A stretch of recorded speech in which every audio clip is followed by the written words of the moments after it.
Welcome back to A to Z, where we decode the biggest shifts in finance, tech, payments, and everything in between. I'm Aman. And I'm Zubin. Today, we're diving into Capital One's $35 billion acquisition of Discover.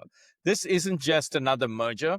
We think it signals a fundamental change in the plumbing of money and a chance to rewrite the entire playbook for American banking. And before we dive in and go head down, our views in this podcast are strictly our own, not those of any organizations that we're linked to. Of course, this is a bunch of two dudes riffing, so this isn't any financial advice. It's just deep dives into ideas and back and forth between Aman and me of things that are shaping the future of fintech.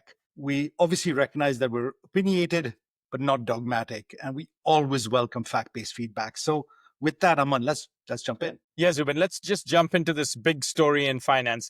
Capital One has officially closed its monster acquisition of Discover. We knew this was coming, but now that the ink is dry, the question is bigger than ever. Is this just a play for scale, or is this much deeper or much strategic in nature? No, Aman, it's so much more deeper than that. It's actually kind of absurd when you stop and think about it. We live in this instant AI powered world, but our entire digital economy is built on a financial backend from the 1970s. And in fact, for decades, every new app, every cool feature has just been a fancy new faucet bolted onto the same old rusty plumbing.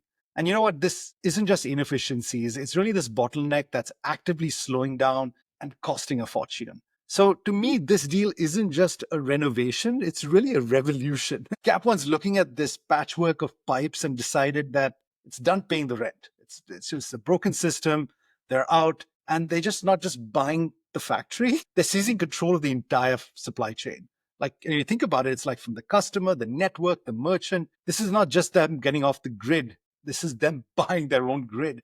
And now they get to set the rules as well. Wow. Let's put some numbers on this. It was a $35.3 billion all stock deal that closed last month in May 2025. Combined entity is now the number one US credit card issuer by loan volume. I think even by cards in force. It eclipses giants like JP Morgan Chase and Citi. And it's not just a merger, it's a fundamental reordering of the leaderboard. Zubin, I think it creates the sixth largest entity in financial services in US. What's the core logic driving this big bet? You know what, Aman, if you go past the headlines and you kind of think about it in its core concept, it's really this cold-blooded four-step strategy to rewrite the rules of finance, really. And I think the first is really stop funding your competition. And it's taking the billions they pay to Visa, Mastercard and putting it back into their pockets. Second, it's really owning that entire board. And if you kind of think about it, it's from that customer, that first tap or the first dip or the first swipe to the merchant's deposit. And it's really owning the entire experience. And more importantly, and we'll touch on this later, the data that flows through it. I think the third piece is really this building this rock solid revenue foundation.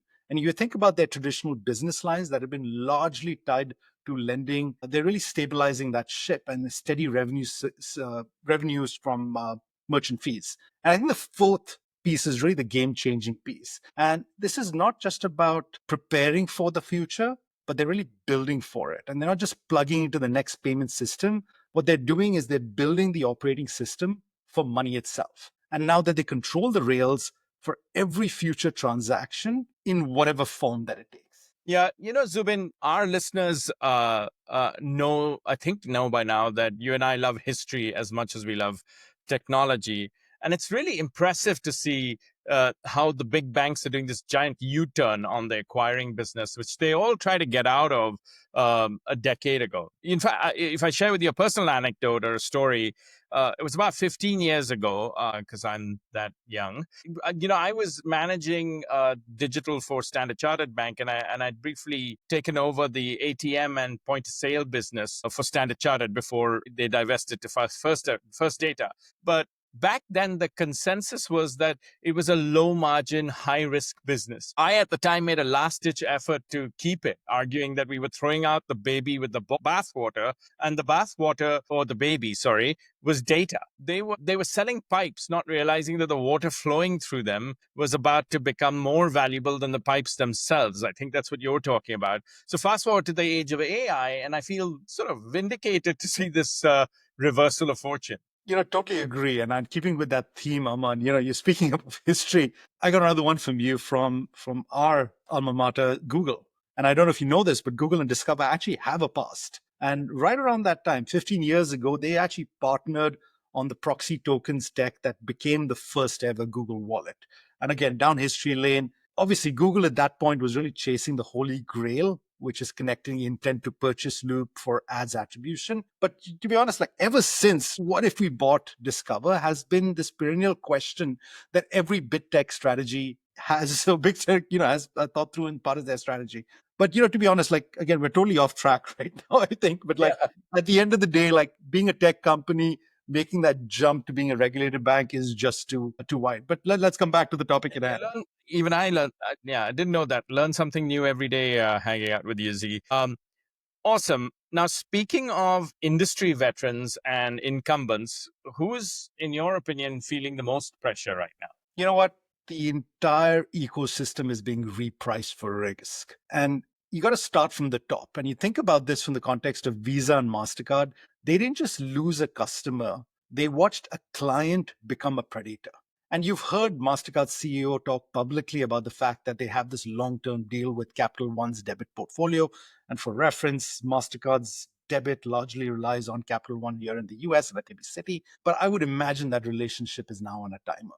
But I think the bigger story is the precedent this sets. What is stopping another top 10 bank from buying their own network? Capital One just gave them that perfect playbook. In fact, this could potentially kick off this chain reaction where big banks just start cutting out the middleman for everything in the US. And we're already seeing that happen, right? You see that in China with Union Pay and WeChat Pay. In India, you're seeing that with RuPay and UPI. In Brazil with Elo and Pix. Why not here in the US? So true. So true. I used to be a big fan and still am of the Capital One tagline, "What's in your wallet?" It feels like that's now a statement not just for their customers, but for their competition as well. I don't No, know what you. exactly. Like, and that wallet now holds the network, the customer relationship, and has this regulatory moat. If they execute this integration well, Capone has this ability to transform not just from being a big bank, but into a genuine payment operating system. So, Zubin, the deal is done, leaderboard is reset, and let's talk about some of the real work. Beyond the technical integration of two giant companies with legacy stacks, what is the fundamental problem Cap One is trying to solve by owning essentially the entire stack, like you mentioned before? That's really the right question because the answer gets to the heart of why this deal is so disruptive. Let's take a little step back, right? For years, we've talked about pressures on business and we've talked about in the context of supply chain, competition, you name it. But the biggest burden is often is hidden tax. And I use this word hidden tax in quotes because it's imposed by an outdated financial plumbing. And it isn't just a small fees, it's this systemic drag on the entire economy. Yeah, you and I have been talking about the hidden tax for like a long time. Why don't you, for the viewers, break that down? It hits businesses in three critical ways, right? I think the first is really the cost of acceptance, or should I say the high cost of acceptance. Every time this customer swipes, apps, merchant loses a slice of their profits to transaction fees. And especially for small businesses, erosion is constant and painful. I think the second is really around, I would argue, like delayed settlements. Merchant makes a sale today, but that might not see that cash for 3 to 5 days. In fact, I think I can order something on Amazon to be delivered faster to me than that money is actually cleared into Amazon's bank account. And this, again, Amazon probably can figure this one out. But for small businesses, this creates this huge cash flow gap and forces business to operate with one hand tied behind their back. And I think the third for me is for a modern platform, and you kind of think about this in the context of, I don't know, marketplace, a gig economy app, you have this complex payouts requirements, and it's really this operational and regulation headaches of paying hundreds and thousands of individual sellers or workers, whatever that is. Like that complexity is really stifling growth. Zubin, when we were at Google, I used to have this constant conversation with the engineers who would always bring up this analogy of the fact that when it came to moving goods, if you bought an Amazon product, as you rightly pointed out, whether you were in another country or next door, you knew exactly where it was. You knew exactly when it left where it left the sort of the shipper to when it was going to land at your doorstep. There was like on payments, it's like like a black box. Disappears and then suddenly magically reappears most of the time there.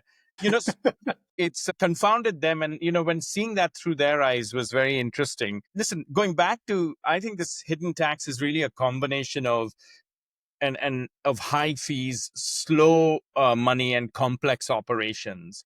It's like systemic friction. And you're saying Capital One's acquisition isn't just about competing with Visa and Mastercard on their terms, but about building a new system where those problems disappear. Spot on, spot on. That's exactly. And this is that wild card that could redefine the value of this deal. And if you think about it, by owning the rails, they can really attack that hidden tax directly. They can, potentially lower the cost of acceptance for their merchants. They can offer real-time settlements, really closing that cash flow gap. And they can build this programmable network that makes mass payouts simple and effective.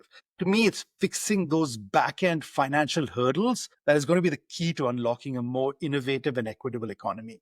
That's the long game. Yeah. This is where I think it gets truly existential for the incumbents. It's not just merely about losing market share. It's about fundamental value proposition built on interchange fees, potentially being exposed as obsolete in the age of programmable money, which we've talked about in a previous episode. Visa and MasterCard, I think in their time, deserve immense credit for basically they deserve a Nobel Prize in economics for inventing the concept of interchange and building a system that incentivizes everybody in the value chain. But that model was predicated on the movement of money, where data, Zubin, I felt, was largely incidental.